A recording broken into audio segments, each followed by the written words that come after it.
शिमला के रिज मैदान पर कांग्रेस का लोकतंत्र बचाओ सत्याग्रह जारी रहा, जहां कार्यकर्ताओं ने गांधी प्रतिमा के सामने चरखा काटकर विरोध जताया। वहीं केंद्र सरकार और चुनाव आयोग पर भी गंभीर आरोप लगाए गए हैं। फिलहाल राष्ट्रपति के हस्तक्षेप की मांग भी उठाई गई है।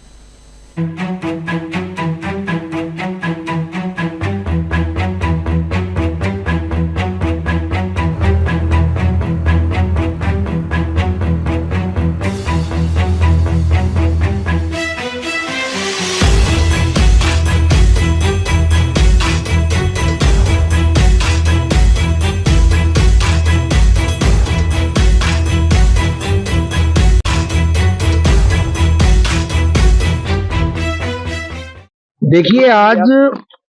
महात्मा गांधी जी के चरणों में शिमला के रिज के ऊपर राजीव गांधी पंचायती राज संगठन के राज्य अध्यक्ष हमारे छोटे भाई सचिन,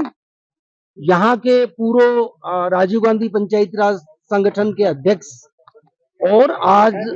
हमारे राष्ट्रीय महासचिव हमारे भाई दीपक राठौर जी, ज्योति जी, अरुण जी, यहाँ के जिला अध्यक्ष हमारे साथी, यहाँ के ऑर्गेनाइजेशनल जनरल सेक्रेटरी, सारे साथी गांधी जी के चरणों में लोकतंत्र बचाओ सत्याग्रह के लिए एकत्रित हुए।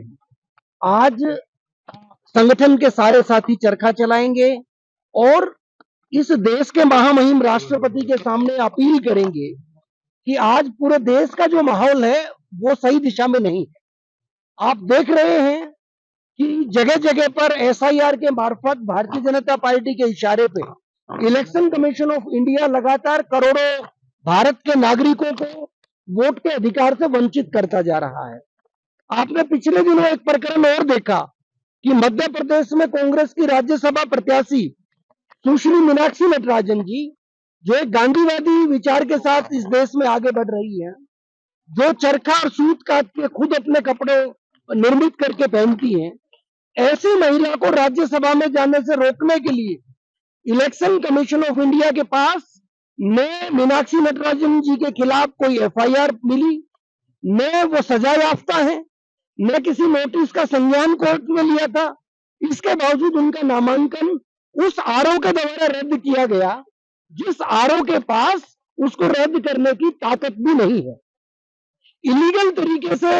उनका नॉमिनेशन रद्द करने के बाद इलेक्शन कमीशन ऑफ इंडिया ने कोई संज्ञान नहीं लिया और सुप्रीम कोर्ट ऑफ इंडिया ने भी हस्तक्षेप करने से इनकार कर दिया। आज आप जगह जगह पे देखते हैं कि हमारा लोकतंत्र पहले वोट चोरी के मार्फत, फिर चुनाव चोरी के मार्फत और उसके बाद इससे भी आगे बढ़ के भारतीय जनता पार्टी वो एमएलए और सांसदों की खरीद फरोख्त करके, पार्टियों को तोड़ के इस देश के अंदर एक पार्टी सिस्टम लागू करना चाहती है। वो हमारे देश के लोकतंत्र के हित में नहीं है। इसके अलावा भी भारतीय जनता पार्टी ने देश के लोकतंत्र को अपने जूते की नोक पे रखा हुआ है। आप देखो किस तरीके से अमेरिका के साथ ट्रेड डील करके इस देश के करोड़ों किसानों के साथ धोखा करने का काम वो भारतीय जनता पार्टी कर रही है। आप दूसरी तरफ देखोगे तो पेपर लीक जैसे मामले, कि नीट जैसे पेपर के बाद अभी एचपीएससी का पेपर भी वो भारतीय जनता पार्टी के नाक के नीचे से चोरी होता है और करोड़ों युवा वो रोजगार से वंचित रहते हैं और अपने अधिकारों से वंचित रहते हैं। आज हम सबके सामने एक ही विकल्प है, वो विकल्प है गांधी जी का, वो विकल्प है